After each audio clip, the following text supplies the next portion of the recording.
Les demandes concernent des enfants jeunes, parfois très jeunes, même en dessous de 2 ans, mais ils peuvent aussi concerner des enfants plus grands, d'âge scolaire, des adolescents ou des adultes. Les signes d'alerte notés par l'entourage, par le médecin, peuvent être très précoces. On a déjà des difficultés sur le plan des interactions. Des enfants qui présentent peu d'échanges de regards, chez le tout petit, un babillage particulier ou peu de babillage, et qui présentent peu de réactions au langage qui lui est adressé. Évidemment, quand les enfants sont envoyés chez l'orthophoniste, il peut y avoir aussi des difficultés sur le plan du langage, des difficultés de développement du langage ou un langage altéré, un langage particulier, et souvent aussi une soudaine régression. Enfin, ce sont des enfants qui présentent des intérêts restreints, des enfants qui explorent peu l'environnement, qui présentent des intérêts pour un domaine très spécifique, des enfants qu'on qualifie comme souvent restant dans leur bulle. On rencontre des enfants qui peuvent avoir des réactions excessives au bruit ou au contraire une absence de réaction au bruit ou à la voix humaine. C'est des enfants qui peuvent aussi être particulièrement sensibles au toucher, qu'on va avoir des difficultés à porter par exemple. Et puis des enfants qui peuvent présenter aussi des troubles qu'on appelle de l'oralité alimentaire. Des enfants qu'il est difficile de nourrir, qui vont avoir des difficultés particulières quand on va passer au morceau par exemple chez les tout petits, ou alors une sélectivité très marquée. Puis c'est des enfants qui peuvent aussi présenter des troubles du comportement, des colères soudaines et inexpliquées. On peut rencontrer aussi des difficultés scolaires ou des difficultés d'apprentissage pour les plus grands. C'est un parcours qu'on peut qualifier souvent de très difficile et douloureux pour le patient comme pour sa famille.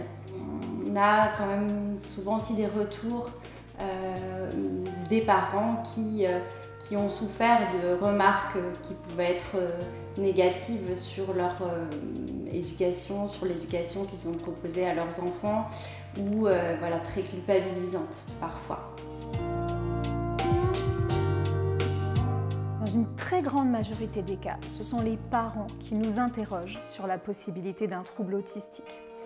D'ailleurs, des études récentes montrent que les inquiétudes parentales précoces sont un des meilleurs indicateurs d'un trouble du neurodéveloppement. Il est vraiment fondamental que les professionnels soient attentifs à cette parole des parents. Un des 2 critères diagnostiques, ça va être des déficits persistants dans la communication et dans les interactions sociales. Les troubles peuvent donc impacter l'ensemble des domaines de la communication, ce qu'on va appeler la communication non verbale, les gestes, la compréhension des expressions de l'autre. On va pouvoir rencontrer un tout petit qui va peiner par exemple à extraire la voix humaine du bruit ambiant et qui ne va pas pouvoir développer son langage oral. Ça peut être aussi des adultes qui ne savent pas comment entamer une conversation ou qui ne comprennent pas les particularités de la conversation et de la communication avec quelqu'un. D'abord, ça va être la mise en place des différents prérequis à la communication verbale, particulièrement l'attention conjointe, etc., qui va être travaillée par le jeu partagé. Nous allons travailler aussi le développement langagier, oral et aussi écrit. Le développement des habiletés conversationnelles, donc là avec les enfants souvent plus grands ou d'un niveau qui le permet. Et puis tout un travail sur les particularités sensorielles. Donc là c'est un travail qui va être fait en relation aussi avec les ergothérapeutes ou psychomotriciens. On va analyser les particularités sensorielles du patient. Prenons le toucher, donc là on va travailler au niveau du visage ou du corps en général par des massages, des pressions, des vibrations pour stimuler. Et par exemple pour un patient qui aura une hyperréactivité au niveau auditif, on va plutôt proposer une désensibilisation en proposant des bruits plus ou moins agréables et aider le patient à les supporter dans son quotidien. Alors le travail va être proposé lors de séances individuelles ou lors de séances de groupe. On va essayer d'inclure au maximum les accompagnants, les parents, afin qu'ils comprennent notre démarche, pourquoi on fait ce travail-là, et qu'ils puissent le réexploiter à la maison, l'expérimenter pour pouvoir généraliser les acquisitions. Donc parfois, il sera nécessaire de mettre en place des outils de communication améliorés avec des supports visuels, des banques d'images ou de pictogrammes. Il sera nécessaire de travailler avec l'enfant, si on parle d'un travail avec un enfant, pour que lui progresse et s'adapte, mais il sera aussi nécessaire de travailler avec l'environnement pour que l'environnement s'adapte à l'enfant.